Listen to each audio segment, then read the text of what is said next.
See how it shows them all in the wrong order. Well, good evening, everybody. It's nice to see all of your happy, smiling faces.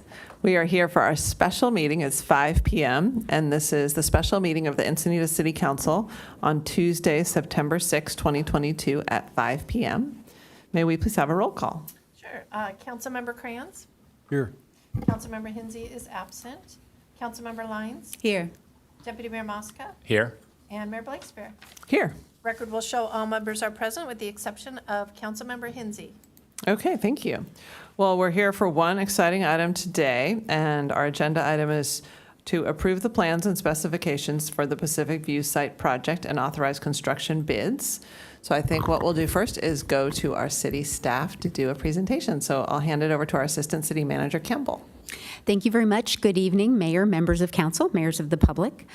Tonight we're here to present the Pacific View site project plans. First, I do want to start my presentation off with a thank you. So first, I want to thank council for their vision and getting the ball rolling for this project. I want to thank City Manager Antil and Finance Director Teresa McBroom for helping to get the financing. I want to thank the city staff, which it was a team effort with City Manager's Office, as well as Development Services and Parks and Recreation and Engineering. And then, of course, I want to thank the public. There have been many groups that have been interested in this. I want to thank the Arts Commission for their interest over the years. I want to thank EACEA, which I see several members in the audience. I want to thank Encinitas Friends of the Arts and all of the other art organizations that have taken a great interest in Pacific View and want to see this become an art and culture center. And then, of course, the rest of the residents who, again, are very excited to see this happening. So I do want to start my presentation with a big thank you to everyone who worked on this project and who continues to support Pacific View. So wanted to start with that. So tonight, I do want to start out. Oh, and one other person, and I feel terrible that I just forgot to thank you, the gentleman sitting next to me, Jeff Katz with Jeff Katz Architecture, who, of course, is our design consultant and put a lot of effort into this project. And I'm a pusher, so he got pushed a lot. So I appreciate Jeff putting up with my persistence. But yeah, definitely want to thank him and his team for such a diligent effort in the design. So I apologize, Jeff. So tonight I wanted to start, we have a couple recommendations for this evening.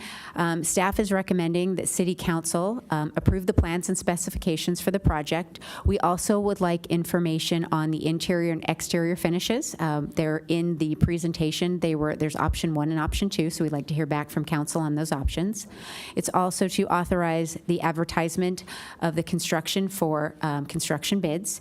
And then we're looking for approval of resolution 2022-97 that deals with design immunity for the project.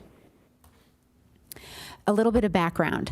On December 8th, we presented to City Council an updated report assessment from JKA, and that laid out some of the possible work that could be done. There was 4 different layout options. 3 of them did not require a CDP. The final one did. It also had cost estimates for the project. The first one was just doing one of the small buildings, and the other 4 included the entire building. On February 16th, 2022, we discussed with City Council the permitted land uses for the site, and Roy Sapout, our Development Services Director, is here tonight, as he was the one that gave the presentation about what could possibly be done with the current zoning and the permitted uses for the site.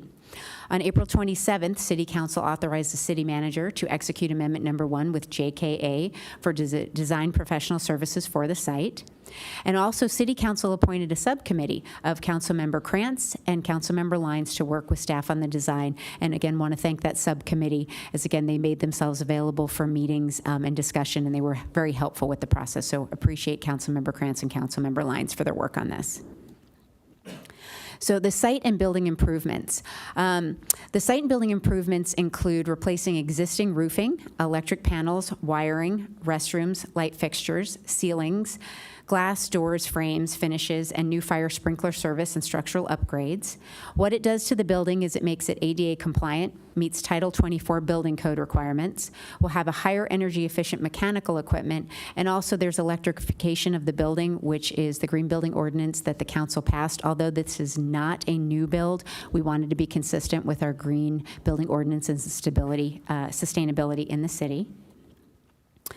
The construction estimate for the project, as you know, we always estimate our projects, and the construction contract estimate from Jeff Katz and Associates is $5.3 million. There are additional project costs that are not included in the 5.3. That is just construction contract only. Those include the construction contingency, any furnitures, fixtures, and equipment. There's utility company fees and construction management and inspection services, which help oversee the construction of the project. Staff is currently working on estimates for those costs. The schedule is to solicit for construction bids, if approved tonight, in September 2022. We would award the construction contract in October 22. We would begin construction January of 2023, and to open the site on July 2024. Wanted to address some things. We had some comments that came in today from the public, and wanted to go ahead and address those. First, I wanted to talk really about the scope of the design services for this project.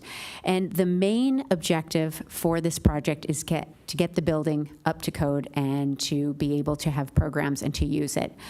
There were some comments about landscaping. There's minimal landscaping improvements that are in these plans. The idea is to just have landscape maintenance as well.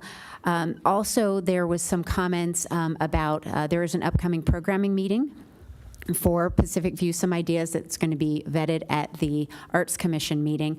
And the uses for this building are going to be under the current zoning. So we are not looking at changing the zoning. And so the programs that will go in the building will need to fall in line with the zoning, and that is the exact idea. And Recreation Director Travis Carlin knows that, and that's the road we're going down. So as far as the uses with the building, it didn't dictate the design, and it didn't dictate the upgrades. These are upgrades that need to be done to the building to make sure that it's up and running and inhabitable, and that, you know, we can continue to use that building. It also helps to make it more energy efficient and to make sure we've got some of our green building standards. So that was really the scope of work that we wanted everyone to understand. So even though there may not be everything that people want to see, or to that level, that's the scope of work for the design. And also, too, we need to stay within the permitted uses and zoning for that site. That was what we're doing right now. There may be a chance to later change different zoning and entitlements, and that would be a different process. And again, the landscape will be maintenance as well. So just wanted to address that. There was another comment, too, about trying to maybe keep some of the improvements that have been there. I did discuss with Jeff Katz Architecture. We definitely think that we could work with the benches. There are many things that do have to be removed so that we can get the improvements done. So the benches would need to be removed, but we could look at putting those back. There was a mention about canopies. Those do need to be removed for the general improvements to the building. And there are just some things in that building that are just not done structurally that need to be up to code. And there was also a mention of roofing. There was some work done on the roof. But in order to do a lot of these upgrades and improvements, we'll need to remove the roof. So they have to be done by doing that and then putting it back. So just wanted to address some of the comments that we did receive today from several members in the community. And Jeff Katz is here as well that can address some of those. So that is the presentation for this evening. We can go ahead and pull up options 1 and option 2 for the finishes of the building, both exterior and interior. We also have the plan set.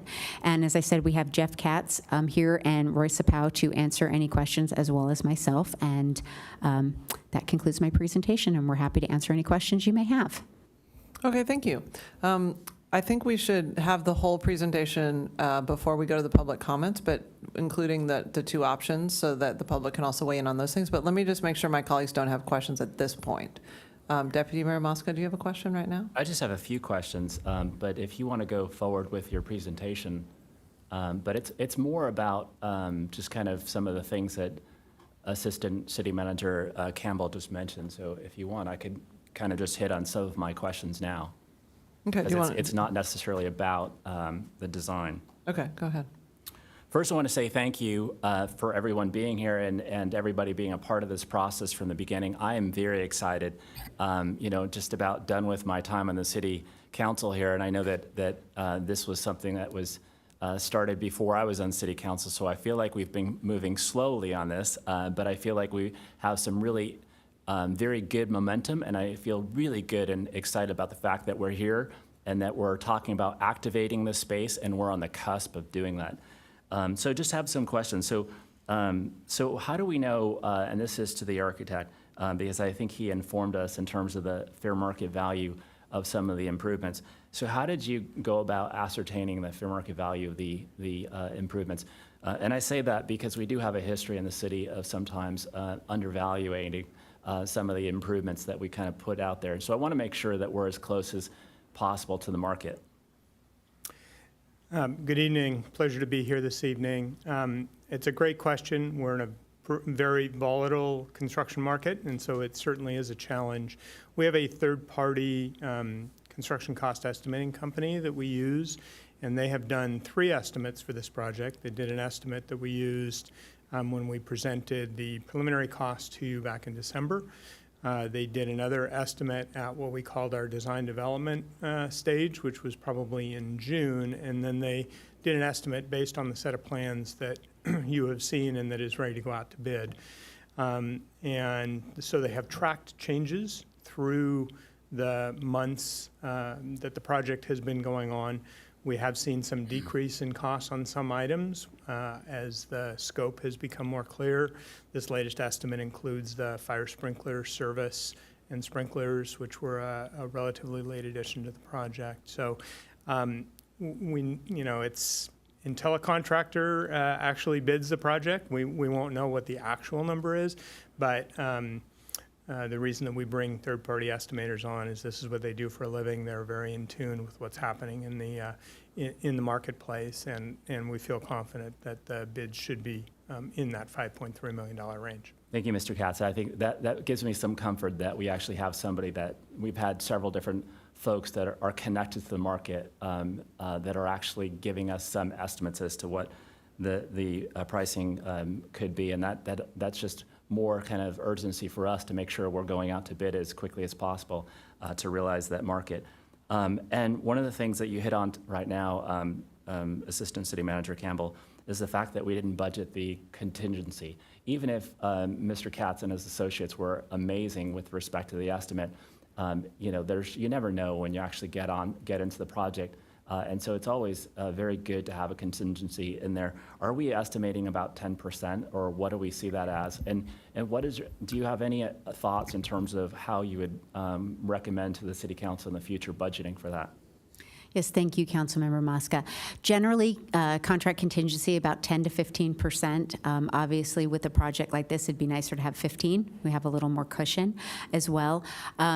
We do have funding for Pacific View that is greater than the 5.3, so there is additional funding that will need to be used that was allocated to the project for some of these additional costs. So it would be about 10 to 15%, and we do currently have that.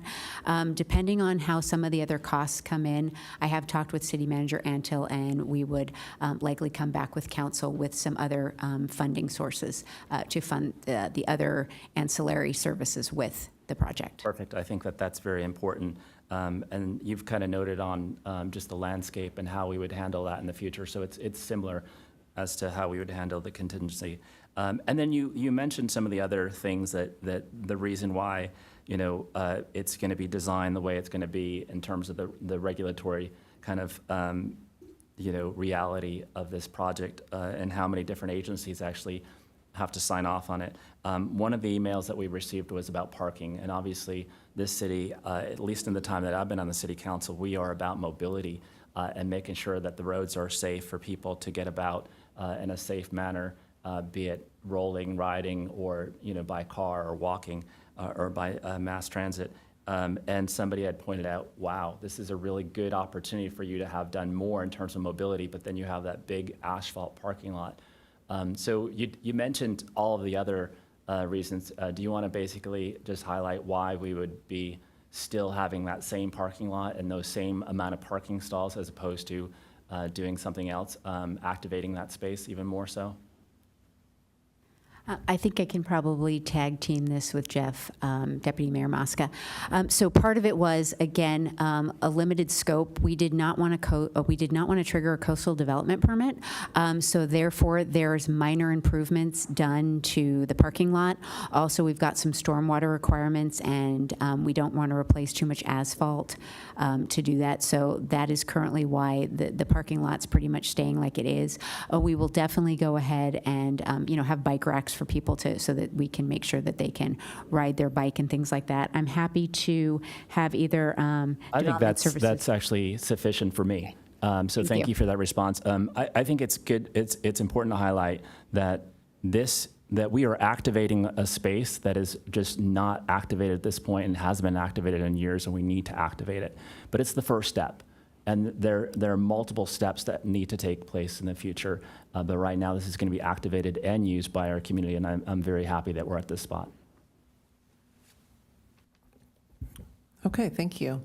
Let me make sure my other colleagues don't have any questions. Okay, so let's move forward with the next part of the staff presentation. So in front of you, and that was attached to the agenda report, we do have 2 options. So we have 2 options for the exterior. There's option 1 and option 2. We also have 2 options for the interior. You can go ahead and mix and match. So if you like the interior better in option 2, you could put it with the exterior of 1. So really just wanted to get some thoughts and comments back from council on the exterior and interior finishes. Can you just describe it a little more than just showing this and saying that, like specifically what's happening on this piece of paper here? We'll have Jeff Katz take that one. Essentially, what we're proposing is a series of paint colors, for the building. So the top color you see there is just the stucco color. So we're repainting the existing exterior. Then we've got some trim colors, the repainting of the window frames, and then 2 accent colors for signage and for some of the upper trim. The perforated metal canopy panel section that you see there is over the entryway. So by entryway, I'm talking about at the L where the building comes together. We're trying to create sort of a focal point to create a sense of arrival there at the entry.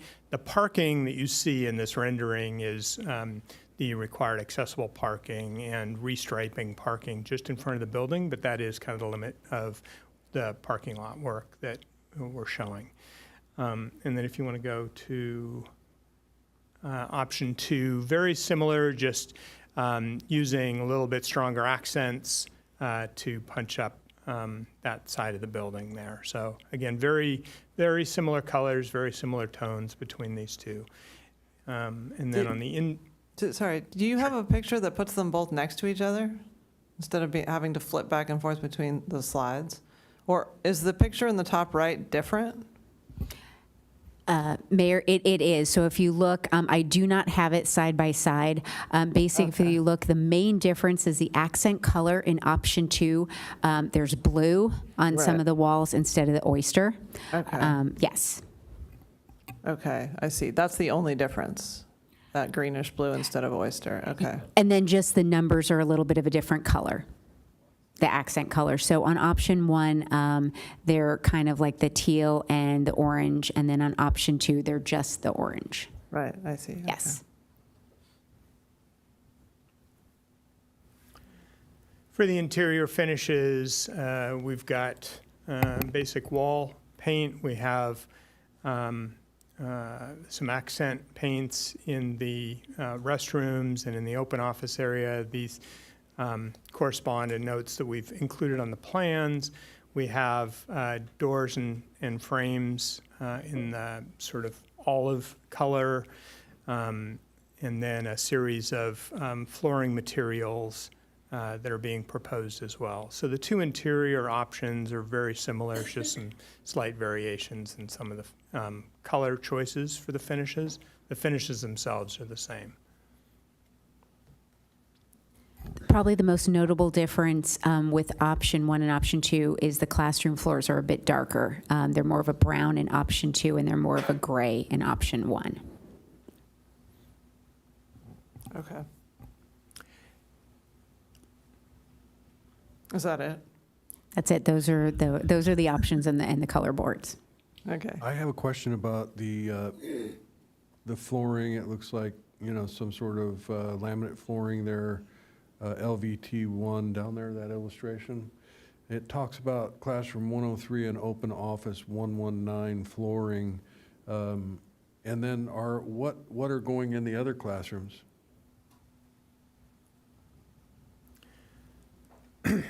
Actually, we'll have to clarify why those particular classrooms were identified, because the intent is to have that material in the bulk of the rooms. Okay, thank you.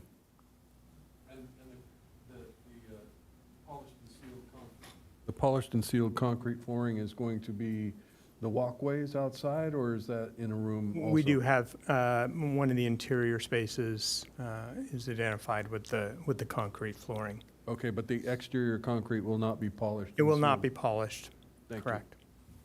Deputy Mayor? You want to go first, Councilmember Lyons? Yes, thank you. So I understood that the polished and sealed concrete flooring was actually going to be in the classrooms, other than the two identified with the flooring. So I think, is that what you're saying, Jeff? Yeah, I apologize for the confusion. We were using polished concrete in a lot of those interior spaces just to maintain flexibility for the uses that were going to occur in there. Okay, good. Thanks for the clarification.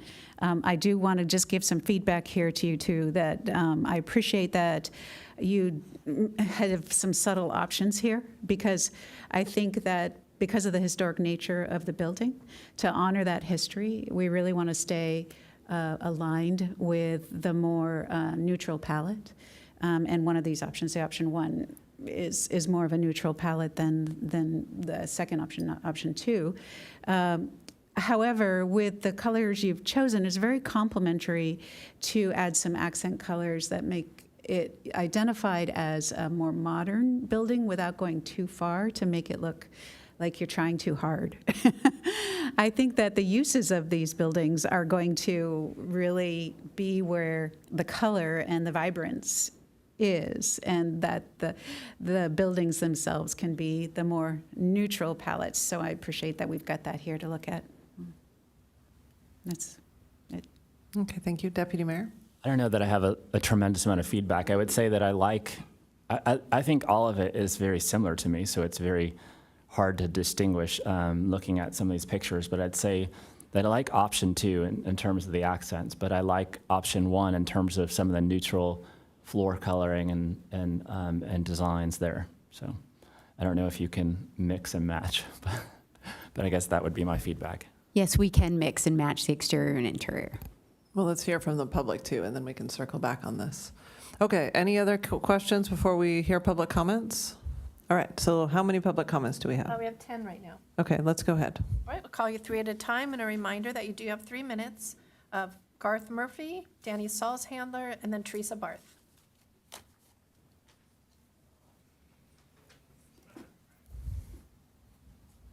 Can you put up the slide, Joe, please? And go.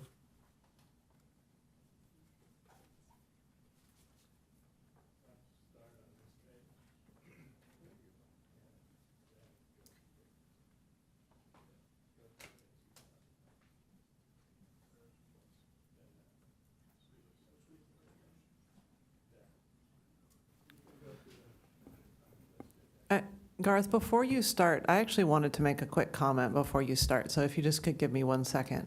So I just wanted to recognize some of the public comments that we've received have indicated that there's a concern about making these decisions before this goes to the Arts Commission. And so I just wanted to express the feeling that the current city council supports the Pacific View project, and there's no clear indication that the future city councils would feel the same or wouldn't. I think it's very uncertain what the future looks like. And so from my perspective, we've been talking about how to activate Pacific View for the public for many years, and we've had a lot of different efforts from a lot of you in this room, and had a lot of meetings and had a lot of studies that we've paid for now. And so the idea that we're moving forward now, I think, is appropriate, and I'm eager to move forward. So the issue of what is the programming, as our assistant city manager said, the programming has to be in line with the zoning, but then the programming will also be worked out in the future as we have these meetings at the Arts Commission, but this is exclusively about the buildings. So moving forward with getting the buildings operational for people to use, these steps all have to take place, and I am eager to do it. And I think that urgency is shared, has been shared by my colleagues on the council as well. And it's also in response to the public, you suggesting that we should act and make forward progress on this. So, just in the bigger picture, my feeling is that this is the right time for us to act, and that we shouldn't hold it up for more and additional conversations at multiple meetings, given that this is really a building issue, not a programming issue. So I just wanted to say that in advance, and now I'll turn it back over to our first public speaker. Go ahead, Garth. And can you put Ashley Mazanik after me, because she's part of our presentation for the ESCA? Sure. Yes. So Ashley can be moved to follow Garth, Yeah, just since after they me. have coordinated. Okay, well, let's start. I'm in disagreement with the council at this point, because especially the roof, that's a brand-new roof, and there's nothing that has been proposed to be done underneath it that can't be done by taking the ceilings out, which are going to go out. That should stay. That's a large cost. I also object to some of the improvements to the roof, because a wooden building, you need a light roof.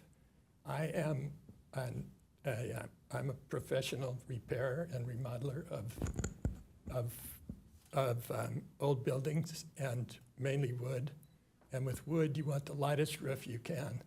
The plywood that you're proposing to put on the roof and the insulation's going to add a couple of tons of weight to that roof, and it's a large span, and it needs help. So I think there's a huge saving to be done by not doing what he wants to do, but by not doing it now, because that roof is good. And you can see all there are 3 little skylights to keep it from being perfect. And it was also the most expensive thing we did in the process. Also, again, to Mr. Katz, the canopies over the doorways are not attached to the building. They do not affect it in any way. And I object to the fact that you said they do affect it. They do not. And if they're taken out, a new canopy should be put in, because we need those canopies. And my colleagues, I spent personally 2,000 hours on that site during the last 5 years. And every time you take the shade away, and we took a lot of it away, you constrict the amount of places that you can get in the shade. And we need shade outside those doorways, and we also need to be able to pull a car up and run in without getting wet in the rain. Number 3, can you go to this other picture? That one.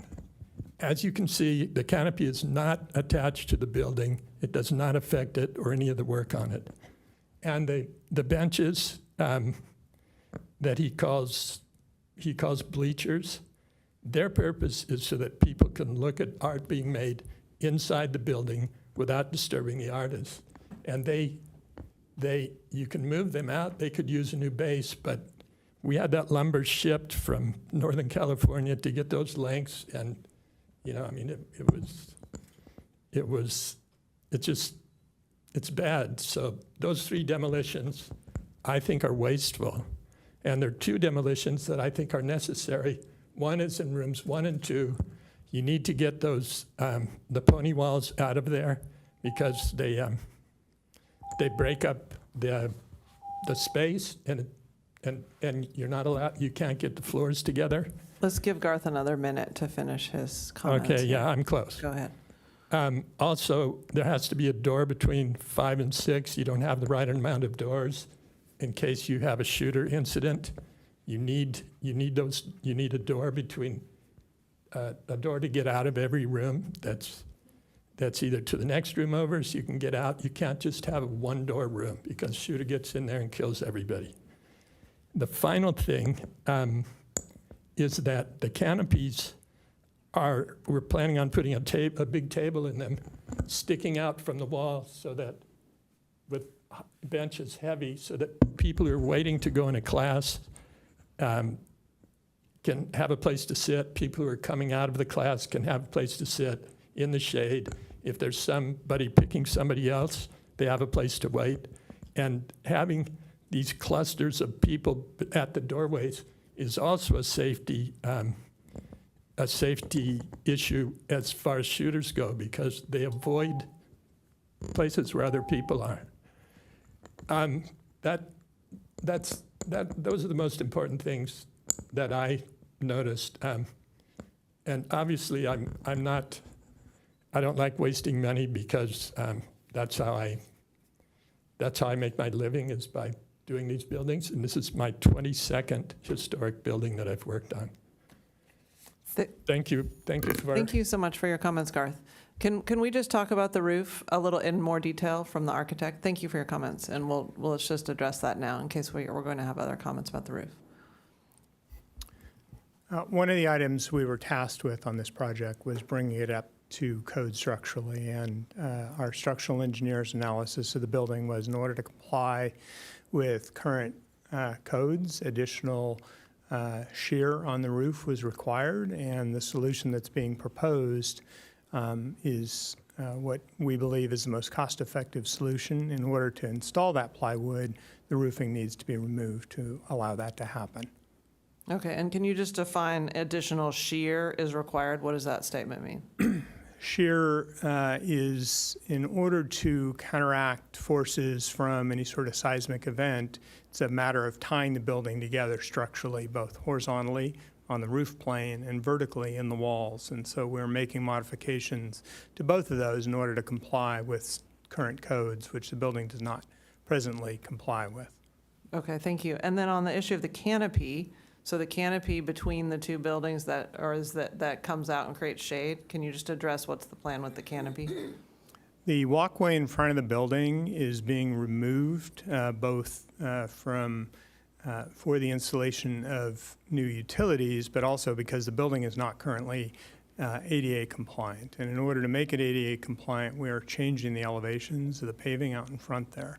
And so the items that are attached to the ground in that area need to come out.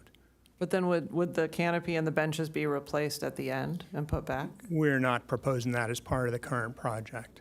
And you're not proposing to put the benches back? Those can be put back. That's not what's currently reflected in the plans. Okay, well, let's put a footnote on that and we can come back to that when we get to our comments. Yes. So it was just an interesting point because the speaker just said about the fact that the plywood would be too heavy for the wooden structure, but then you were saying that the size of it in some ways stabilizes the structure for a seismic perspective. Can you address or just talk about a little bit about the fact that we just had testimony saying that you're saying the seismic activity is resolved through the sheerness of it, but then somebody else just said that the size actually may cause structural issues because it's a wooden structure. I'm not a structural engineer, so I'm not going to,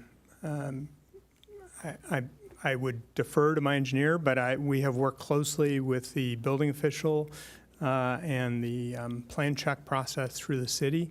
The plan and the improvements that we're proposing are what's necessary to bring this building into compliance. It is not currently compliant. And so the added weight on the roof is being picked up in the vertical walls that are coming down. So any additional structural requirements that need to be included to accommodate that additional weight are also part of this design. Thank you. Okay, so let's go forward with the public speakers. Ashley Masnek is next, followed by Danny Salzhandler, and then Teresa Barth. Hello there. Thank you so much for having us. First, I want to say before I speak very quickly to get through a lot of things, that nobody cares more about this project that has followed it from its very soul and beginning than Garth Murphy, the man that just spoke. Okay, so the classrooms 1 to 6 in the North Wing are constructed with a precisely calculated passive thermal heating and cooling system based on winter heating of the south-facing concrete floors by clear glass walled sunlight. Cooling in the summer is achieved by opening a ceiling-level bank of high windows on the south wall to force out rising hot air pushed by a stream of cool air drawn in from open windows down low on the north wall. The cool ocean airstream is naturally set at 54 to 72 degrees, averaging about 62 degrees year-round. A precise roof overhang on the south side keeps sunlight off the floors from March 22nd to September 22nd and allows the sun to progressively heat the floors from September 22nd to March 22nd. The building is a European International Energy-Saving design and perfectly suited to the PV microclimate. This building is impressive and inspiring as it is. It actually performs effectively both in the summer and the winter because hot air rises and exits, cool air falls to where we work and play. And we held 100 meetings in those classrooms and never had a single complaint of being too hot or too cold, as long as someone managed the high and the low windows. Money and energy savings can be earned in a big way for our climate action initiative by the passive temperature and control system. The high cost of electric air conditioning and heating inducting this building can be avoided, saving construction and monthly usage bills and boosting the city's bid for net zero energy. Okay, really quickly on the historical context of this building. Pacific View and the original Encinitas schoolhouse are historic cultural landmark schools built in 53 and 1883. As such, they qualify for the Encinitas Downtown Special District Historic Cultural Resource Overlay Ordinance, number 2009-15. ESEA commissioned a $5,000 study by a state and federally licensed historian to gather the documentary proof of their historic significance and prepare an application to the city for such status. This application was presented to the city as owner in January 2017. Planning staff and the current mayor received copies. And as a city declared cultural historic resource, Pacific View would qualify for certain city zoning waivers, as well as the California Historic Building Code with respect for a building's age and some relief from newer construction codes. All of these things can be considered when we're looking at taking a bid and saving significant amounts of money. Historic cultural resource status would fortify PV as a tourist destination also and qualify it for recognition in Amtrak literature as a historical cultural arts center within walking distance of the Encinitas bus Amtrak station. This step has not been availed publicly by the city. I only have a short conclusion. You can go ahead and finish your conclusion. Thank you very much. So ESEA, the group that I'm here with today, including Garth Murphy, would love to see this examined, every component of this proposed. As much as I hate to slow it down, and none of us want to slow it down, there are some important details to be looked at one more time with staff as well as the arts commissioners to see if there's any other artists or staff negative effects on the JK of the recommended remodels before bidding, because once we bid, plan change orders are very expensive. So we do ask that you do not approve the revolution. Let's not have a revolution tonight. The resolution before you tonight, we urge you to adopt the sensible changes we've listed here in the proposed design plan before such approval. You all received copies of what I'm reviewing with you right now. In addition, we ask you to postpone these critical decisions until after the Art Commission meeting on the 12th of September so we can arrive in agreement by all interested parties on the plans to be adopted and presented for bid to contractors. Thank you so very much. Thank you, Ashley. Yeah. And I would just like to ask that the architect or the city staff address the issue of relief from the newer construction codes. Is that something that we investigated, or what is the status of that?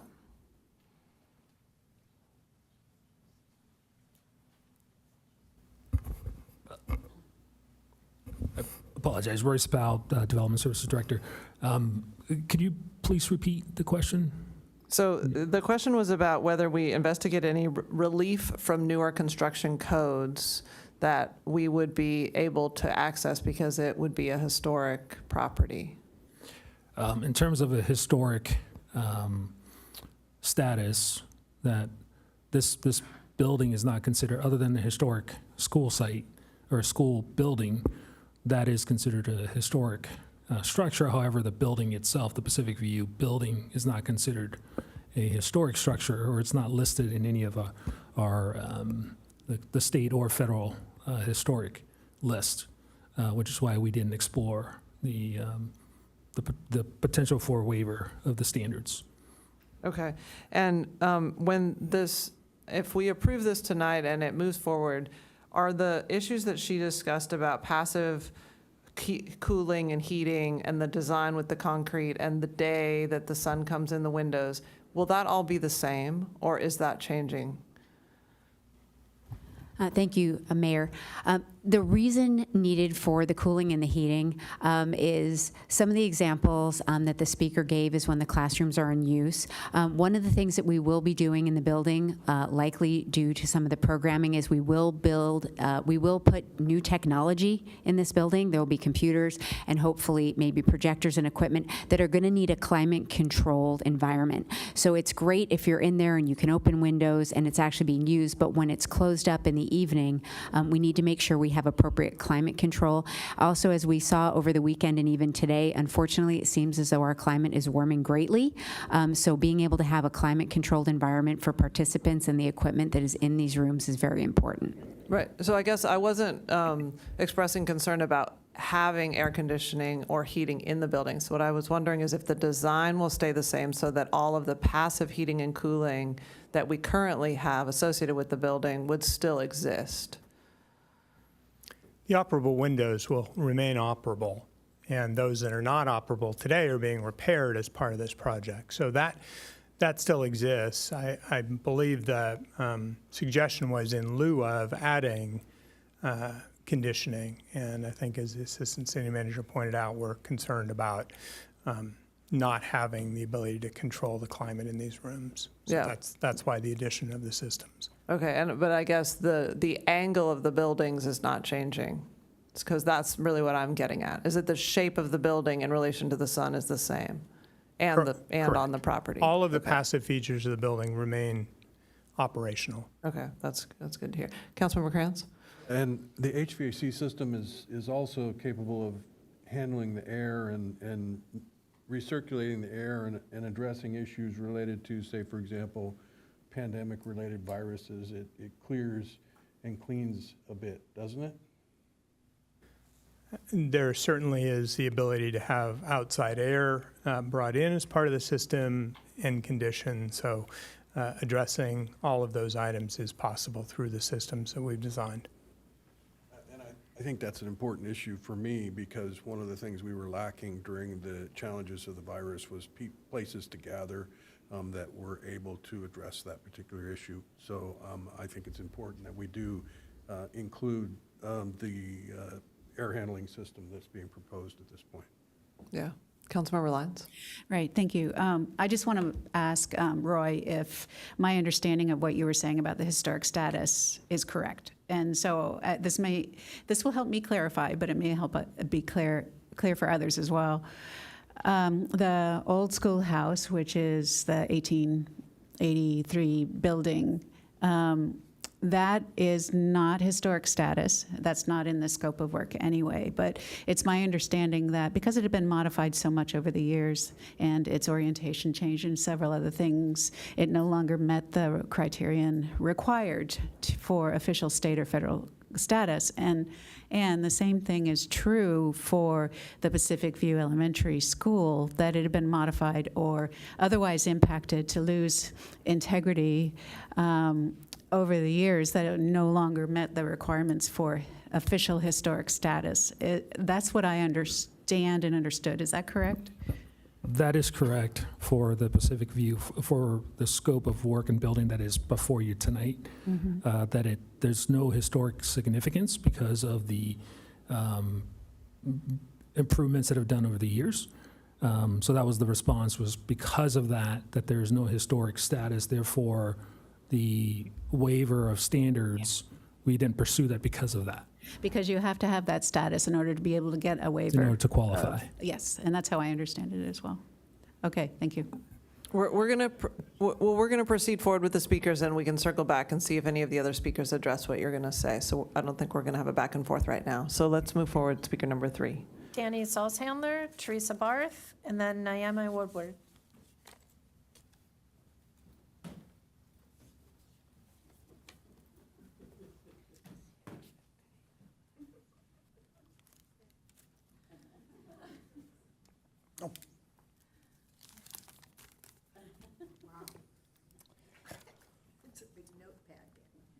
So since the Danny Salzhandler, 929 Las Brisas Way, Cardiff by the Freeway. My efforts since the school closed was to imagine an art center. We're picking out colors and flooring right now. I can't even believe it. I've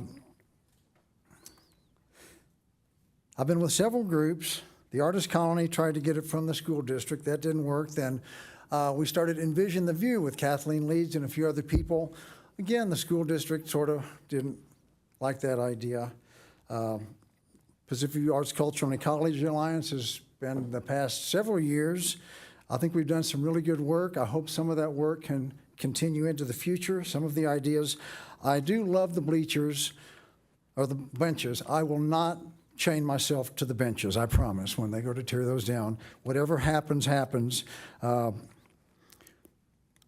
I always knew this would happen. I knew it would. It's been a lot longer than I thought. Everybody knows I did want it to be called the Danny Center for the Arts, but that's not going to happen. That's all right. The library and the community room, and this here is a great place to show art. To have a place that's on a historical site in a vintage architectural building is going to really set this town apart. Especially with the younger artists. Hopefully the younger artists, this lights a little bit of a spark to get them going in this. I do have something, and please don't think of this as an apple to the teacher. But I have a key to Pacific View School. Oh my gosh, it's metal too. Wow, I love it. That is from all the art groups and artists that appreciate what you've done. Oh, thank you, Danny. That's so nice. I can't show you this until Sunday. Okay.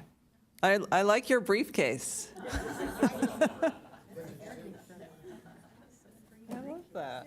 Did you make this? Today. Wow. I love it.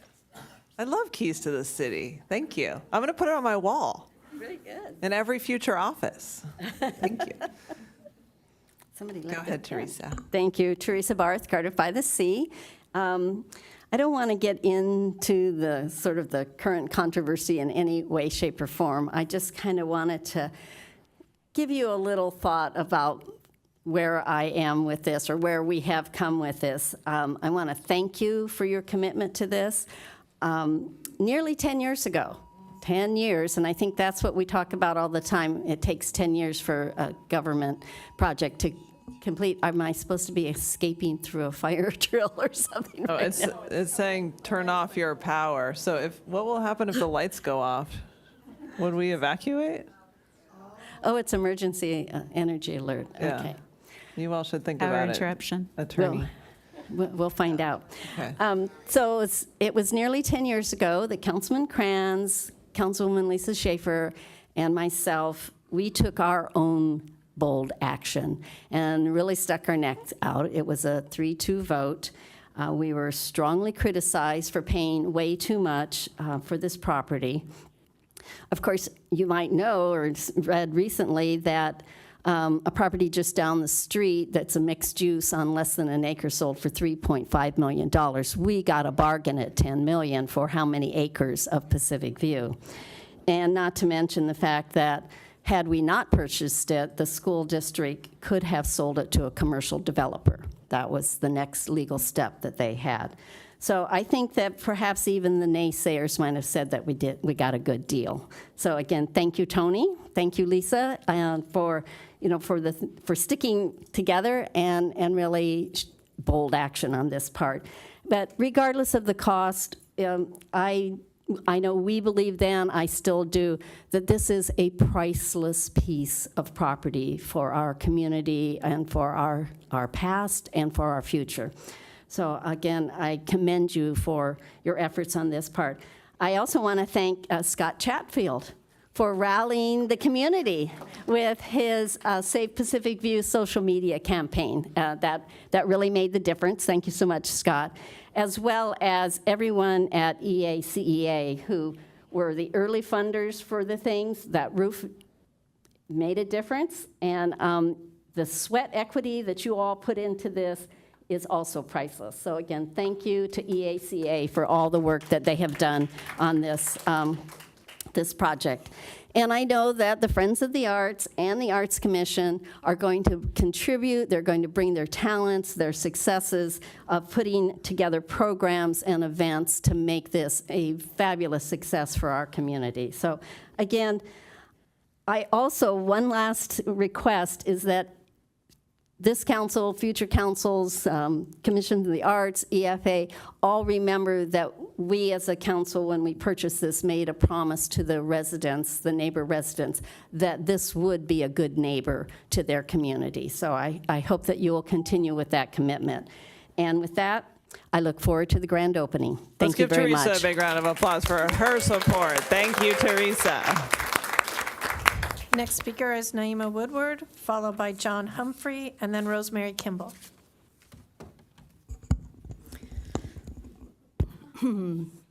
Well, good evening, Honorable Mayor Blackspear and council members. My name is Naima Woodward, and I'm an artist, resident, and president of Encinitas Friends of the Arts, a community-based, all-volunteer nonprofit art organization.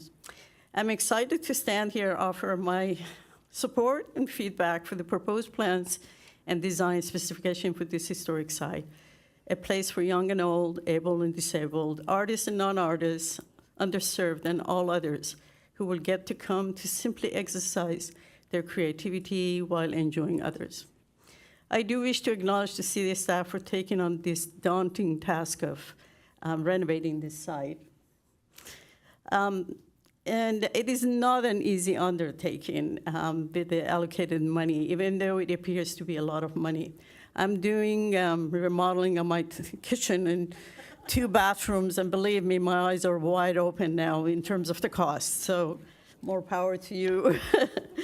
I personally look at what's being done as phase 1, and as a community, we must come together and help raise more funds for programs and creative ideas that we wish to see as part of next phases, while keeping in mind that not everything can be done or offered at this site. I'm in support of advancing this proposal while taking into consideration some of the design elements and requirements as they relate to the proposed programs, such as perhaps having the music programs in a classroom with no windows, maintaining a large space for the Fab Lab, so on and so forth. Encinitas Friends of the Arts remain committed in supporting this massive undertaking, and I personally take comfort in knowing that once this place is renovated, we'll all be proud to be residents in this community where arts and culture is celebrated, valued, and offered.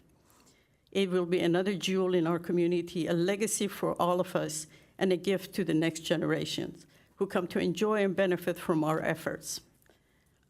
And we have waited long enough, and we do not need to wait any longer. And I agree with you, Catherine. We need to move forward, and with the available fundings. And as they say, none of us are getting younger. We certainly have been at this for many, many years. So it would be lovely to see it happen. And I thank you again, and I thank the staff and for everyone who has contributed to this project. It's a very exciting time. Thank you for making it happen.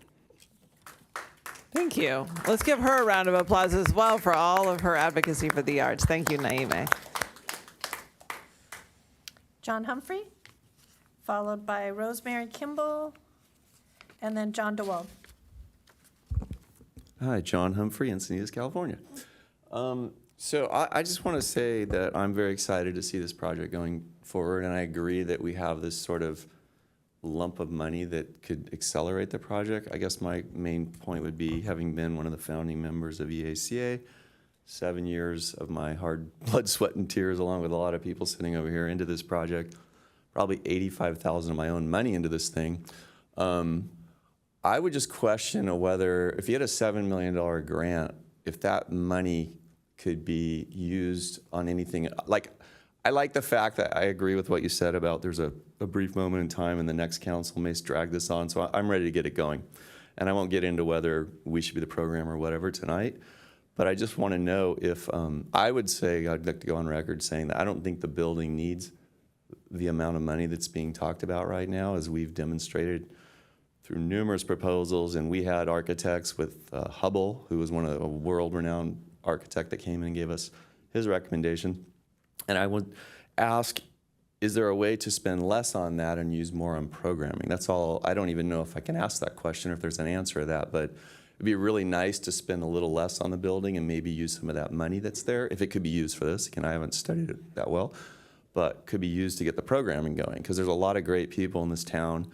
Our group had put together almost 400 and some odd people that were all rallying around this project to put in great programs, and they were all within the zoning.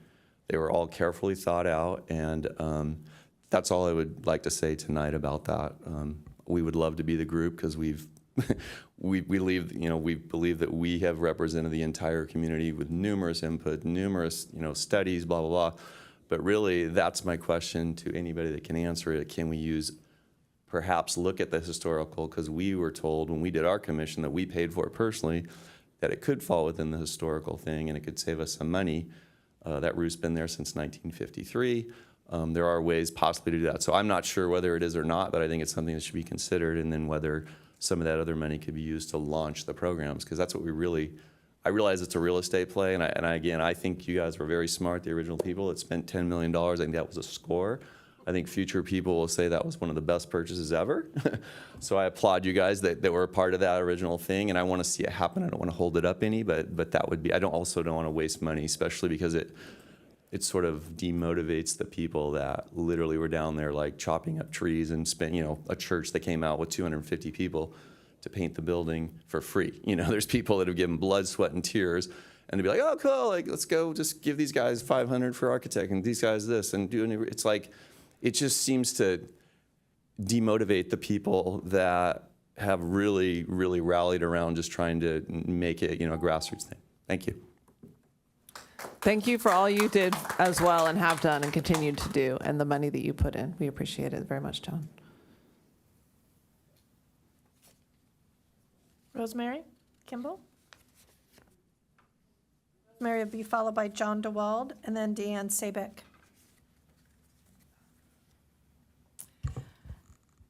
I just want to say, let's do it, and I so appreciate all of the sweat equity that has gone in, and Joy for sure, and all of this whole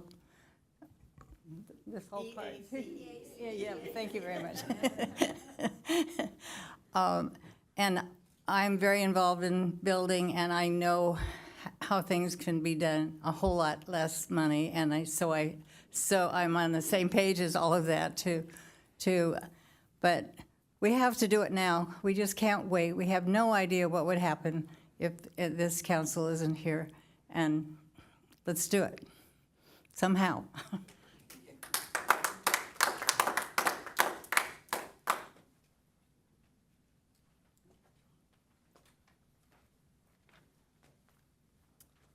So, John DeWald, Cardiff. Good to see you all here. I'm excited. I think it was almost 2 years ago that we had a workshop. EACA had a workshop with council, and we identified what we saw were the roadblocks and issues that needed to be addressed. And with pandemics and other things, we're 2 years out, but it seems like we're hitting some of those things. And this is one of the key things was finding the money to do the major improvements to the building to get us that next step. I have a few minor questions or issues or concerns with the plan sets I saw, and then sort of some concerns about the future. And I think Councilman Mosca mentioned this is just the start. to really realize the full vision of a cultural arts center. This gets us a ways, but there's a lot more work to be done to get to where we really want to go. A couple quick notes. One of the things I saw in the plans that it was a little concerning is the kindergarten room, which I think is now listed as room 107. In the architecture plans, we're tearing out the back rooms, but then we're adding office storage and a big hallway that actually reduces the size of the kindergarten room. It's the largest room in the building, and from keeping our options open for all kinds of uses, I'm not sure why we have that hallway, which is kind of a useless piece of space, and those offices there that were added. So I would say that's something that you may want to consider in terms of keeping our options open, is leaving that space as far open as possible. The second thing we should be aware of is we are eliminating about 4 bathroom fixtures. And one of the issues for occupancy, the fire sprinklers and stuff help, but one of the issues for occupancy loads, total amount of people, is going to be bathroom fixtures. We're not adding any, and there's good reasons why we've lost some. We're putting some, creating some so that they're ADA compliant and so on. But just remember that at this stage, in the broader plans that EAC brought to the table, we were adding a small restroom facility building so that we could deal with larger groups. So for instance, from a performing arts perspective, having an audience there may be a challenge with what we've got to this point. I understand adding that extra bathroom or building with the bathrooms gets us to that point of maybe getting into coastal development permit stuff, but it's something we should be aware of. Another thing that you may want to check with the architect on is, we don't know what all the programs are that we're going to be doing, but they could be some industrial arts things and other things, performing arts things, and for sound, lighting, extra power for a kiln or some industrial equipment. We may want to make sure that if we're replacing all the electrical systems and the electrical gears and so on, we want to make sure that we are upsizing it enough so that this effort can be used in a future date as opposed to having to redo it. Another example of that is looking at the irrigation systems, and if we need to upgrade or replace them, do that now in this process so that they're available for future changes. And again, in the long run, the big vision of this is still going to take us a few years, but I think this is a great first step forward. Next speaker is Deanne Sabeck, followed by Kathleen Lees. And then Patricia, did you want to speak, or you just wanted to register support? Do not wish to speak. Hold on a second, Deanne. I think Councilmember Lyons was going to ask a question. Right, as far as the last speaker there, we haven't yet addressed the occupancy versus fixtures balance, and I was wondering if you could, Jeff, address that as far as numbers of fixtures versus occupancy, because it seems like that's an important balance to clarify. So you may recall one of the options we presented in our report did include an accessory restroom building to provide more fixtures for the space, but due to the zoning challenges presented by that we did not move forward with that. So in essence, we have modified the existing restrooms to make them accessible and pulled out restrooms in the classroom buildings that were impacting the ability to utilize those spaces, with the understanding that at some point in the future, additional fixtures will probably be necessary here. Thank you. And could you also address his first point about the kindergarten room and the offices, kindergarten room being reduced, offices being added? So we worked very closely with the city's building official to make this building comply with current codes. And part of the challenge was the size of that space, and keeping it as large as it was originally would have changed the occupancy classification of the building in a way that we couldn't. So reducing the size of the space was necessary in order to stay within the ground rules that we were trying to play by here for this project. Okay, thank you. Okay, Deanne, it's your turn. My turn. Deanne Sabeck, Encinitas Highlands, local artist, former arts commissioner, and I'm on the board of Encinitas Friends of the Arts. I really want to congratulate you all again for moving this forward so quickly after such a long haul. And I ditto everything Teresa said, everything Naomi said, and a lot of other very good comments have been made. I think John made some very good suggestions about electrical. That would be one of my concerns too, because I would like the site to be able to be, at some point, have kilns and maybe welding equipment, things of that nature for sculpture. So I think these things do need to be paid attention to right away. I really only have one major concern, and of course, coming from me, and that's the colors. I hope that we are not stuck with these options. This is a mid-century building, and the colors should be mid-century. And I think that it's close. It's on kind of on the right track, but I'm sorry, Joy, neutral is boring. And this is an arts building, and I think beige is boring. So I just would like to have the Arts Commission and/or Encinitas Friends of the Arts have a little bit of input on fine-tuning some of those exterior colors and how they're used. I'm hoping, I was right from the get-go hoping that we could be involved in that. And it doesn't have to be hold things up or be a big deal, but I think it could use a little fine-tuning, and would hope to be involved in that. So that's my suggestion. Thank you, Deanne. Again. We'll make a note of this as a topic at the end to address the question of who gets to choose the colors. So thank you for Kathleen bringing that Lees? up.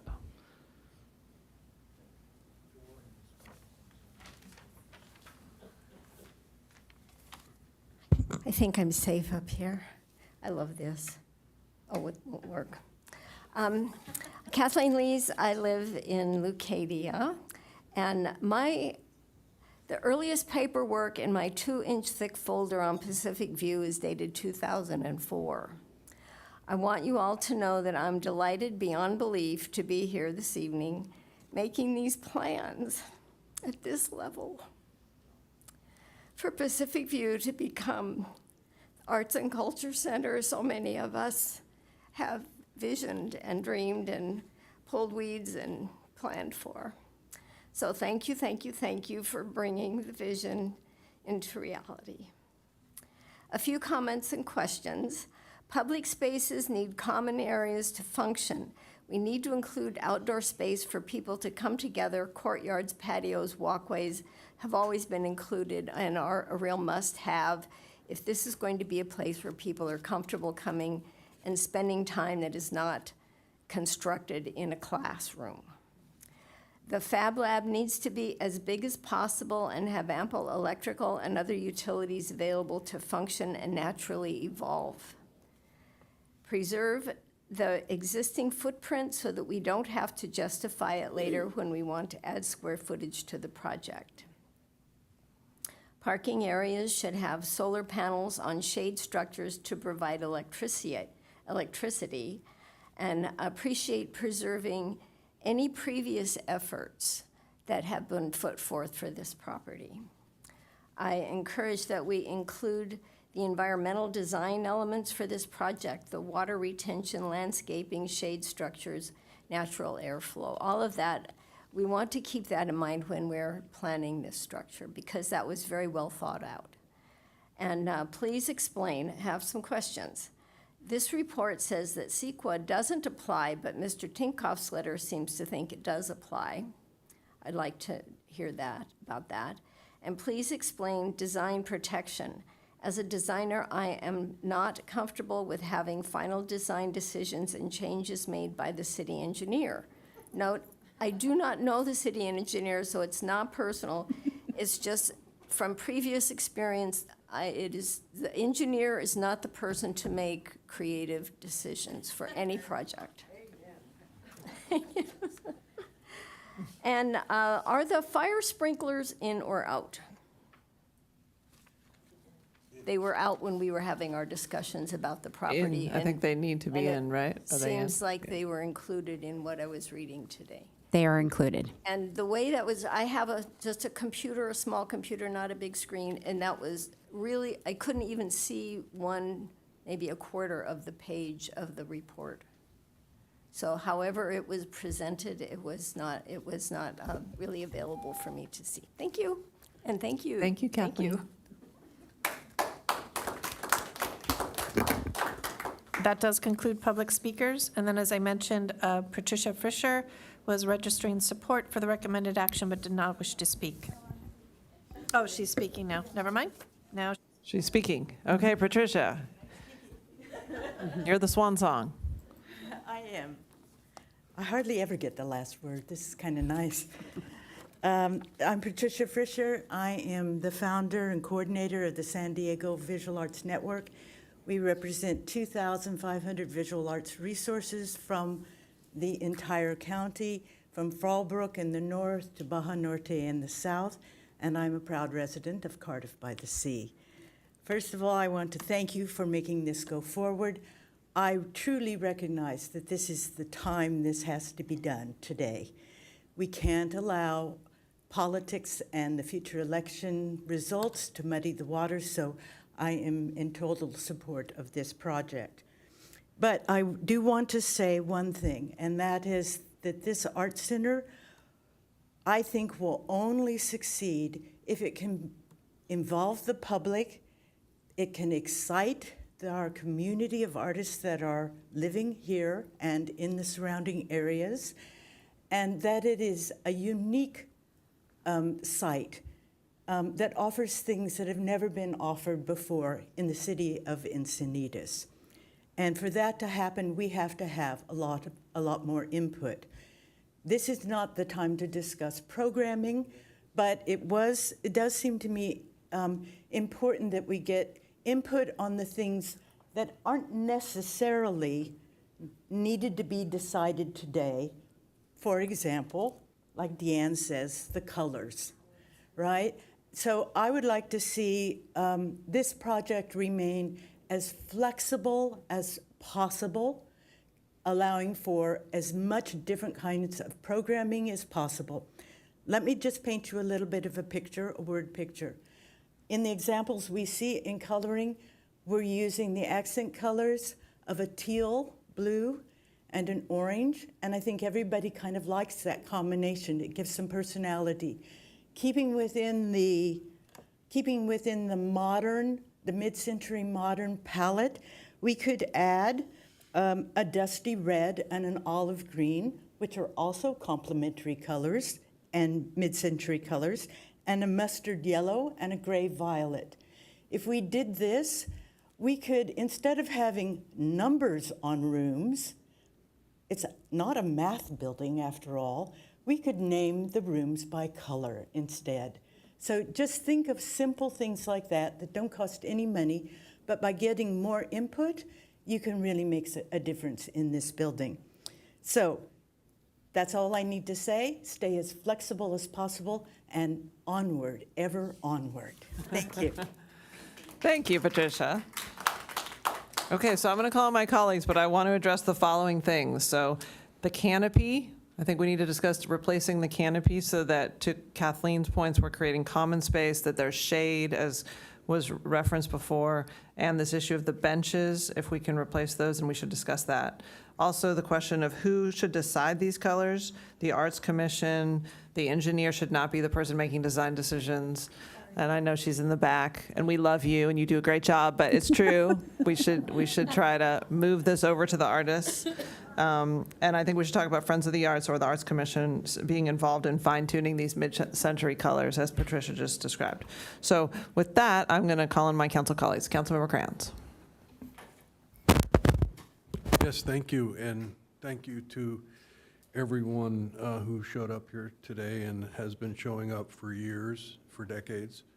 If you'll indulge me for a little bit, I would like to reminisce a tad about back in the days before I was on the council, and there was one agenda item that was sure to bring a full crowd, and that was a discussion about what to do with Pacific View. And the school district had gone through the process of declaring it surplus, and they wanted to monetize the school and the property. And they proposed some development of their own. They proposed a number of different things, and they never got to where they needed to get. There were several 2-2 votes. Teresa Barth and Maggie Houlihan were 2, and Jerome Stocks and Jim Bond were 2, and Danny Gallagher was recused. So those were some very critical votes. It created a stalemate that kept the property viable and public, and it was extremely critical that we got to that point. The school district had some proposals that they had accepted and were working through, and fell apart. Ultimately, Lisa Schaefer and I were elected in 2012, and we made it a priority to work towards coming to an agreement with the school district. It was a rough road, to say the least, having to do with appraisals and the school district not believing that we had the will to make the decision to borrow the money to buy the school site. So they threatened to take it to a public auction. It was very challenging, but we managed to get the conversation back on track and then made them an offer that they fortunately accepted. So we got the property to become a piece of public property that the city owned. And then we had some great people step up, and EACEA was selected to move the project forward. I think that the ideas that they had to create the Art Center were fantastic, and for a variety of reasons it didn't work out. I know that when EACEA was working on the project, there was a lot of talk about using historic code in order to avoid things like Title 24, seismic requirements, electrical upgrades, et cetera, et cetera. And part of the reason that I understood we were going to take that approach was that it would reduce the amount of money that needed to be raised in order to get the property activated. And there were a number of reasons why it didn't work out, but it didn't. And so here we are today, and we're ready to move forward. And this notion of wasting money, I think is it's a misnomer. We're not wasting money. Unfortunately, we're not going to be able to save money. But at this point, if the city is going to make the investment, I think it is responsible to do it in a way that complies with every code, including seismic, including Title 24, upgrading the electric to keep it in step with our own ordinance requiring electrification. We have an excellent opportunity to lead by example here, and I think that the direction that we're heading with these plans is correct. So I am fully in support of what has been proposed. I'm honored to be in the room with all you. You guys are the movers and shakers, the arts advocates, and the city of Encinitas has a long history of art advocacy. My father-in-law was a glassblower and landed in Leucadia and became an artist, and people like Toza Radakovich and many others have established Encinitas as a great place to live and make art. And I do expect that Pacific View will eventually be central to gathering. We are placemaking, and it's important that we make a place where artists can do their work and demonstrate and teach, most importantly teach, because passing along this passion for art, I think, is the most important mission at Pacific View. So colors, I don't care. Honestly, I don't do colors, so it's either one of these, or flip a coin. If we want to get the Arts Commission involved, I think there's nothing wrong with that, but I do know that if you put a dozen people together in a room, it's not necessarily going to be a certainty that you'll come up with any kind of agreement. You might have 10 different opinions or such, so, but that is, I think, something we have a little bit of time for. I don't know if that has to be decided before it can go out for bid. Thank you, Councilmember Krantz. After talking to Jeff, the building's not going to be painted anytime soon. So if there does need to be a little more input and some community involvement in that, we can accommodate that. Yes. Okay, that's good. And could you address the canopy? So, and the canopy issue to me is like the hallway in front of the buildings, that it would be shaded. So that when I'm talking about the canopy, and then there's like a breezeway, a walkway, and I think that's the areas that you were saying we are not planning to replace that? We have small canopies over the doors into each of the classrooms. We don't have the extensive canopies that exist there today that were constructed after the fact and as were described to, be able to get out of a car without being in the rain, that kind of thing. That is not envisioned to be reinstalled as part of the project currently. But one of the things that I think is worth looking at, the structures that Garth is talking about, they have some, arrow wood that's part of the structure. The poles are, from back then, that just like the tables are. And one of the things that I wonder if we can do is whether we can create an additive alternative that would say, okay, instead of just demoing this stuff and throwing it in a dumpster, what would it cost to replace it? Both the canopies that are over the doors, those wooden structures that were saved after the stucco, it used to be a stucco overhang that went the length of the hallway, and it was falling apart, so it got removed, but what was remained, I think, was, a great example of upcycling or recycling, whatever you want to call it, not demoing a chunk of the old historic building, and I think that there's some value to trying to recover that. I know that there's a lot of mechanical work that's going to go into that new slab. I know that the critical issue is ADA access because of the door thresholds and the level of the slab. Is that correct? Is that what the issue is? It's that the slab currently is too low to meet ADA. That's correct. And then in addition to that, we have a lot of mechanical conduiting and other things that are going to be under that new slab that will be poured. Correct. And so I think that work is important, but I believe that it would be worthwhile to get the cost of replacing those items that are going to be taken out as part of this. So, I don't know how that complicates the bidding, but, that we have creative team, and that's been done with many different projects around the city, including the community park. I think Moonlight Beach had additive alternatives. So I would like to see us go to that effort to see if what the cost would be to replace those. So. Well, and one thing just to add on to this, so to me, one of the values of keeping the old school is the feeling of the mid-century modern Southern California open hallway school. So like the former Cardiff Elementary School, which was just rebuilt, but it had that feeling, as does Paul Eckie Elementary School, where we have our farmers market. And, the feel of being there, recreating that mid-century feel is important. So that canopy that goes across is part of why the sun doesn't come beating into those classrooms. And so to me, it's creating a shady place to walk from classroom to classroom or to stand and have a conversation, and creates that public space. So the idea of not junking it is a really important value, but then it's also to have that sense of authenticity. So, and this is also why we want the colors to match the mid-century colors. Do you want to respond to that?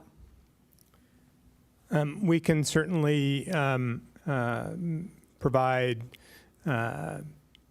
notes to salvage those materials and look at options for reinstalling as part of the project as well, if council would like to see that incorporated. Okay, good. I mean, I would like to. I think that is part of what the feel of the school is, and so I would like us to look at that, the canopy particularly, and as well the benches. Mm-hmm. So let me continue on here with Deputy Mayor Mosca. Yes, I want to say thank you to Councilmember Kranz for letting us know more about the history of this project and being consistent with his leadership over the years on bringing this forward, because this is indeed a project that we can all be proud of, useful for our city. It's definitely going to be a legacy project. And for me, one of the things, like, oftentimes, as you're sitting up here over the years, you realize that you stand on the shoulders of leaders that have come before you. And like Councilmember Krantz and like former Mayor Teresa Barth, who laid the groundwork for this being possible. And so I really feel like this is an important project for this city council to kind of activate and get started, because this is really allowing future generations to kind of start building off of what we've done here today. And I do say that realizing that it's not what we're doing today is just starting, it's one more baby step toward kind of activating this space. But a lot of the conflict that I hear today, is really about kind of wanting that future vision, wanting that future kind of facility, and wanting it now. And it's about wanting to take, if we could kind of jump forward, that would be preferable, but it's just not possible for a whole series of reasons. And so I think taking the steps that are necessary to activate it, and then know that all of you and other folks that are going to get involved in the future will take it to the next level, and make sure that it actually does meet all of the values and all the different goals that we have for this site. And so I'm proud of the leadership, the councils of the past, and proud that in the future, a future city council is going to really stand on our shoulders, and achieve even more with this space, and have something that is really something that the community can be proud of. A couple of further comments, just some details. The canopy, I agree. I think that whatever we can do to reuse it, anything we can do within the structure, and especially things that are original to the structure, either if we can use it in the same way that it was originally intended to be used, or if there can be an adaptive reuse of things. And so maybe if the wood doesn't go for the bleachers, but it goes for something else, I think the bleachers sound like a really terrific use. And so if we can have something like that, or something, even if it's smaller in scope, but the material can be adaptively reused in other ways. In addition to the canopy, and I understand the regulatory restrictions, what I think I'm hearing is that there's a need for more shade structures. And sitting next to my fellow council member Lyons, who does a lot of architectural design, obviously in the future, we need to do much more in understanding how we can design the landscape to be as sustainable as possible, and also help us with the sustainability of the structure. And so hopefully we'll get there at some point. I'm hoping that a future city council will also, once this is activated, that we will have a strategic planning process. I'm always very big about strategic planning processes and making sure that we are accountable. We're putting down what we want to do, and we're accountable to those goals. But that includes all of us, and me as a member of the public too, included in trying to think about this space from where we take it this moment to where it needs to go in the future. And part of that is going to be the landscape as well, and activation of that parcel, the space in front of the building there. The electrical system, I agree that we need to make sure that we're keeping the door open as much as possible. I understand the conflict between the occupancy and what we're doing, but as much as possible, leaving that door open. The colors, it sounded like, there's some folks here that really easily, fix the mid-century kind of modern, and, you did it in a way that I could never do it. I think Tony and I are probably similar in that fashion. It all looks orange to me. But it sounded like with more feedback and input, we could probably fine tune that to where it's a little bit more kind of embraced. Bathroom fixtures, again, I think this has to do with the occupancy. But if anything we can do to kind of ensure that in the future we are able to realize some more of our goals and vision, that would be great. And then in terms of the kindergarten space, I think that was the same thing about the occupancy, but anything we can do to create a larger space. So because I think a performing arts kind of room center would be really a great amenity for this city in the future. I think we should, well, I guess in the future, the historical status, we won't be able to apply for because it would be altered, but if there is a possibility of applying for historical status. But I agree with Councilmember Kranz. I do think that as we take this building over, the structure over, it definitely has to live into the, kind of its importance in history, but as it kind of has a new life and what it's going to be in the future, we want to make sure that it's structurally safe. And that it's able to handle all of the new uses for the structure. And so it almost, I don't know that I would want to say that I would want to waive the structural integrity of the roof and electrical system, and making sure that, because I think the building code is not necessarily wasteful.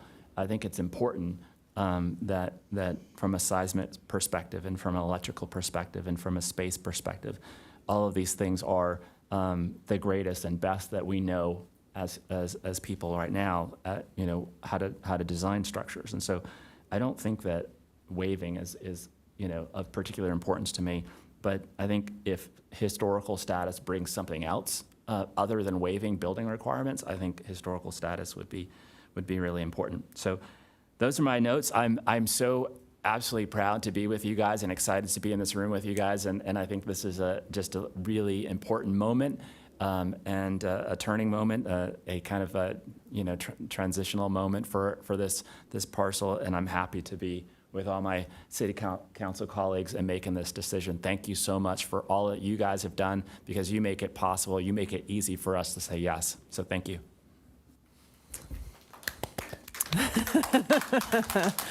Councilmember Lyons. Yes, thank you. And I want to thank everyone here. We are really a community that loves our history, that loves our character, and that loves art. And there's no other project I can think of that embraces all those so well as this one. And we've all put a lot of blood, sweat, and tears in over the years. And it's evident by all the passion in the room and those who couldn't be here with us today, too. So, good for us that we have taken the opportunity back, 10 years ago to see this possibility and be here today with this important step. We've waited for this for 10 years, and we have done important work in the meantime. Everyone who's touched this property and this project, whether it's pulling weeds or throwing poppy seeds out into the soil, everyone has made a difference. And it really just warms my heart that the bonds are so strong between us and this property. So I want to say, that's important, first of all, and thank you all for that.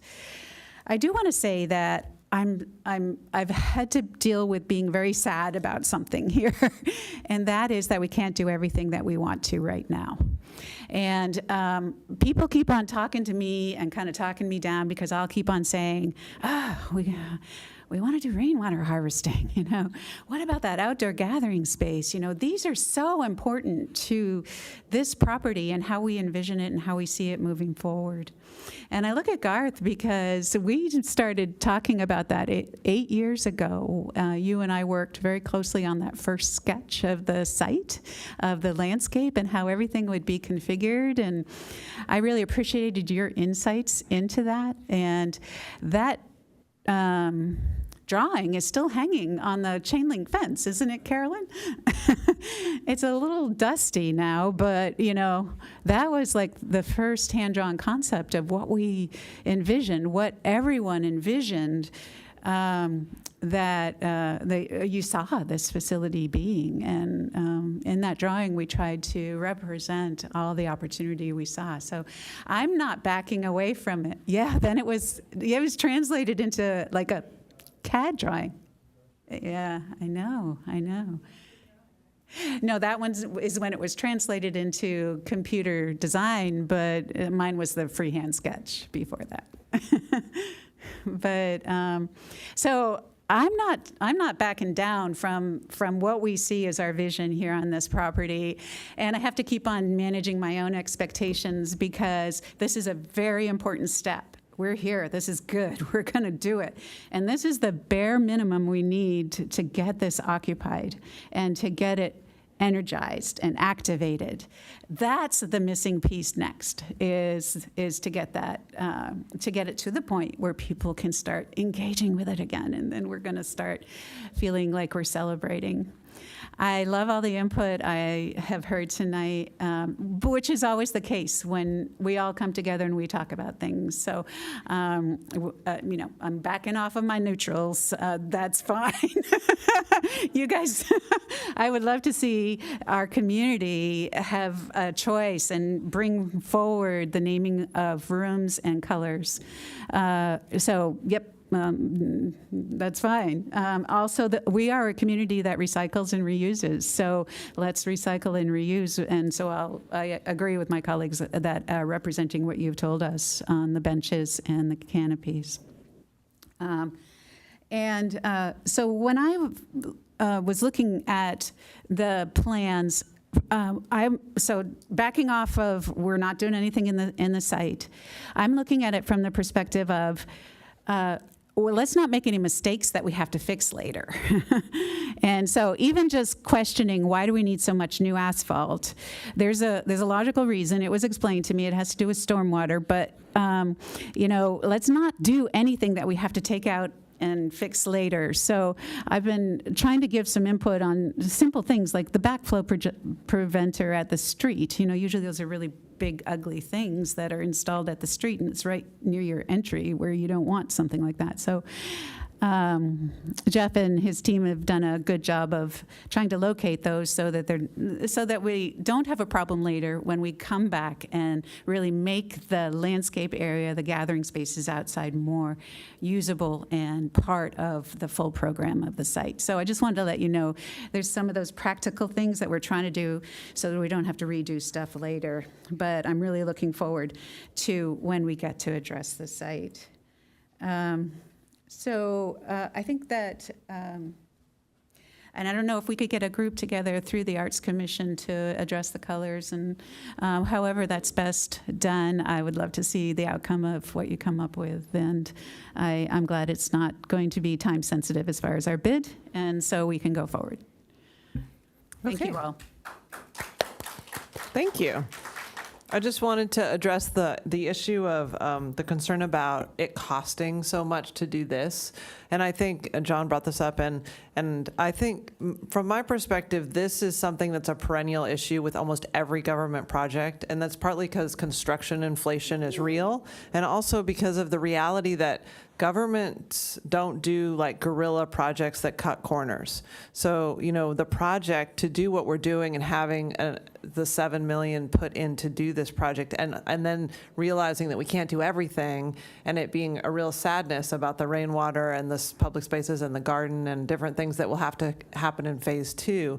I mean, it's just a reality of when you're looking at fire sprinklers and ADA compliance and changing the foundation and having an irrigation system and redoing the electrical and removing asbestos and dealing with termites. And I mean, it's like at every level you realize why it does cost so much. And so, having professionals look at it and having a real eye towards saving money, but doing what's needed to make sure the property is safe for the public. I mean, ultimately, we want a place that's safe for people to be. And there are reasons for these codes, and they are because we don't want people to be at risk from earthquake or fire or the building falling on them from termites or any other issues.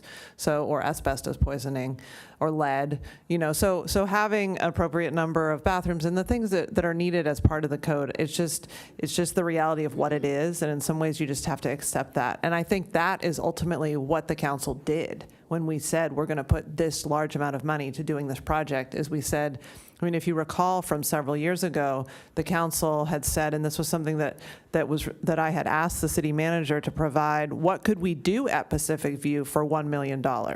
And we put $1 million into the budget, and the reality of that year's budget was that it was nothing.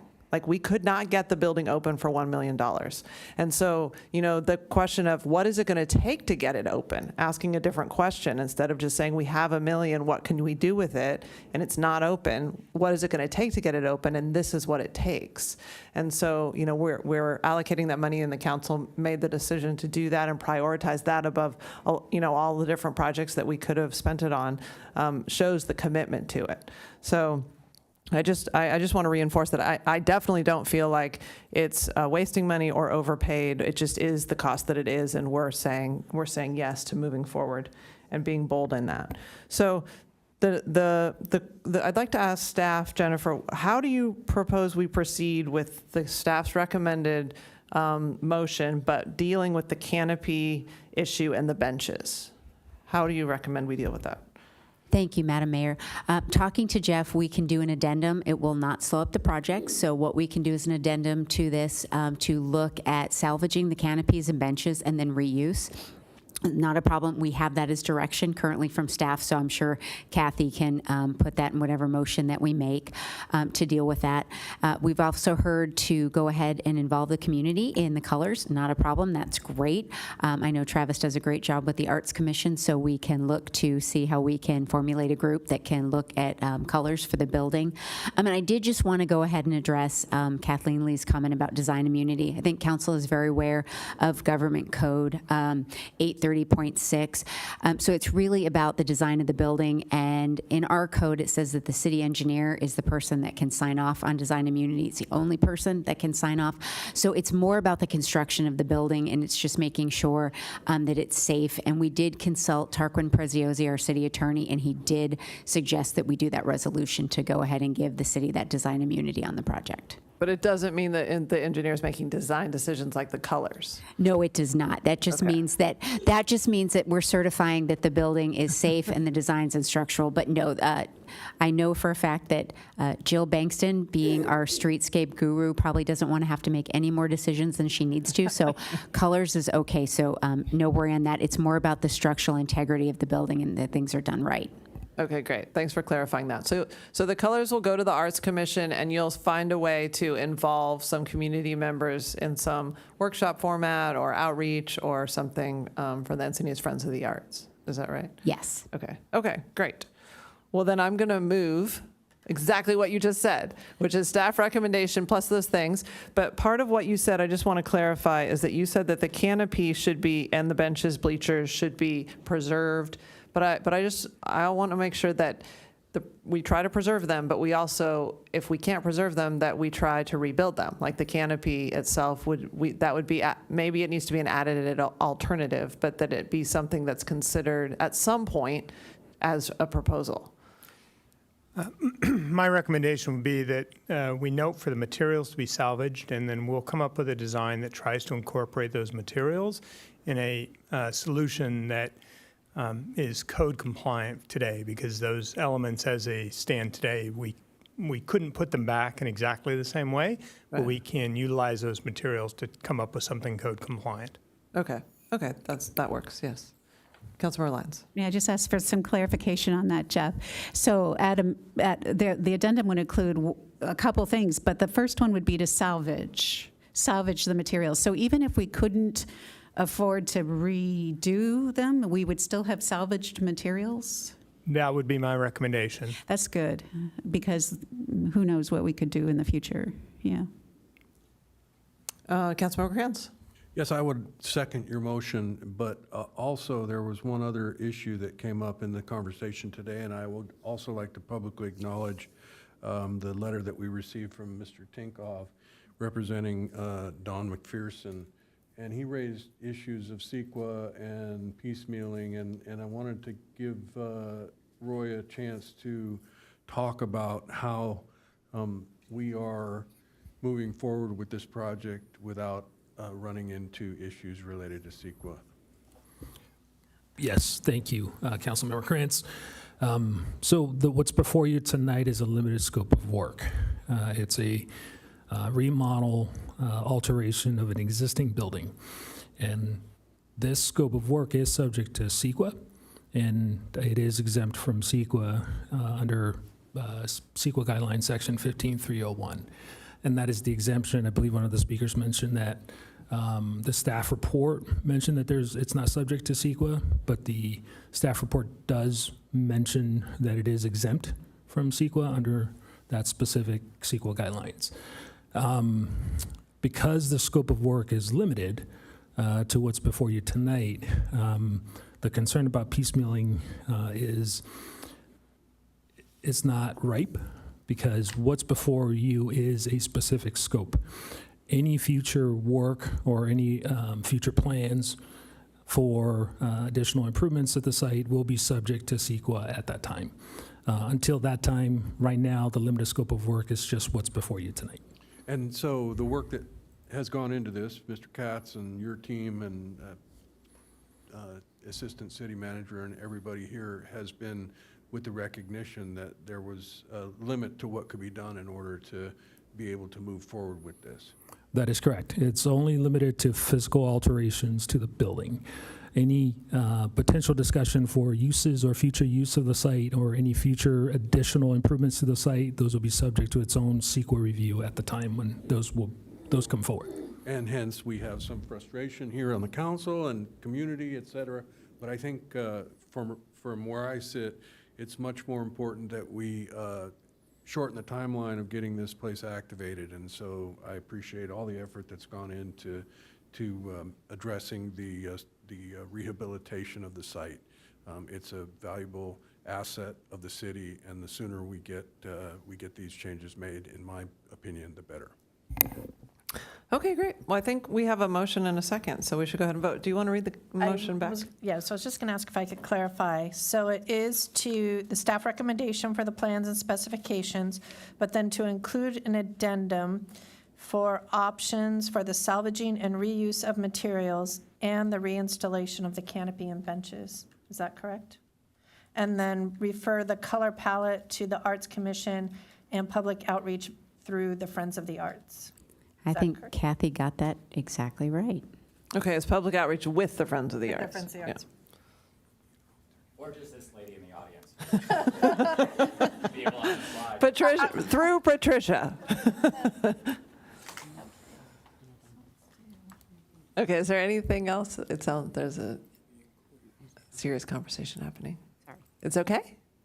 Anything else that we should talk about while we're here? I think that's it. We have the 3 recommendations, and you've addressed plans and specifications. You've addressed our authority to authorize construction bids, and you are approving Resolution 2022-97 related to design immunity. But this motion on the floor doesn't refer to what you just said with the canopy and the Arts Commission. That's the addendum to the plans and specifications. Does it say that in here? I don't see it. No, it doesn't say it in the agenda report, Oh. but it will, Oh, it'll say it in okay, the later. minutes, yeah. Okay. This Okay. motion just comes automatic from the staff report. Oh, okay. Yeah, at Sandag, the clerk is like typing up what's happening and it appears on the screen. Oh, But we great. don't have that Now I'm technology, I feeling think. pressure. Yes, right. Mayor, the plans and specifications will now include with the addendum to address the canopies and the benches, so that's where that will be addressed. And then it will also be put out in the construction bids. Okay, great. Although there is a section where it's motion in progress, so that I think the technology does allow it. I'm joking. We'll work on it. Okay, we can go ahead and vote then.